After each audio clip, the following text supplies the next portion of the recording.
to ang Super Balita TV sa gabi kasama si Blue Morales. Magandang gabi na sa mga balita ito, pero na sa mga balita. Pero nang meet kami ni Asher dito sa mga balita. Pero pinagawa natin ng tama, pero sa isang bahagi, pero yung sa serbisyo ng totoo, gabi na dito sa Super Balita TV sa gabi. Pero dito na sa mga balita sa ating network ng GMAS integrated, pero dito. Lahat dito na ang bago sa mga balita sa matatagpuan natin na ito naman yung hindi na natutulog ang balita sa mga network. So yan mga balita, pero network dito kung paano yan ginagamitan pa dito yung mga balita sa mga balita itong network.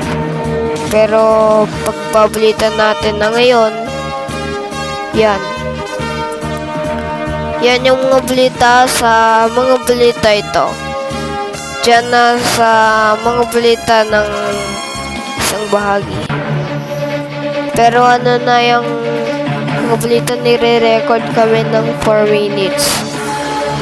Pero dito na yan. Dito na ang isang bahagi ng News Network ng integrated.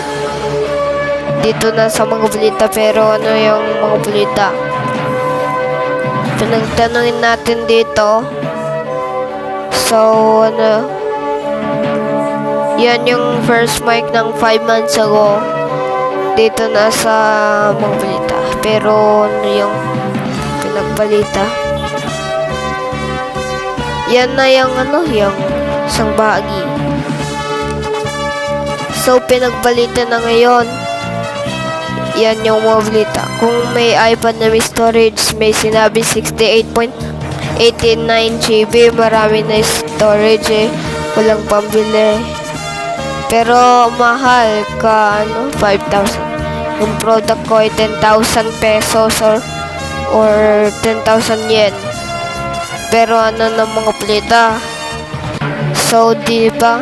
Ako ay Japanese, Korean, Cantonese, Spanish, English, Indonesia, Russia. Tapos English pa, Tagalog. Pero yung dinagdagan pa na dalawang languages. So, pero naman dito, pwede namin yan sa pagre-report ng GMAS. Lahat dito na sa mga balita. Ay, gabi na. Yung oras natin ay 6:02 PM. So, na lahat ng mga balita matatagpo naman pa rin. Ito na yung nasa radyo ang balita sa FM 642 kHz. Radyo na sa FM, kortesya na disiplina pa. So, yung new network ng January 1, 2027. Lahat dito na sa mga balita. Yung January 1, 2027, first anniversary hanggang second anniversary. Pero sinabi, salamat hari hulang taon. So, ako'y Indonesia. Bahagi dito. Lusa. I like to say Indonesia, but Filipino. Pero na sa mga balita ito, yung pagbabalita na ngayon, ang FM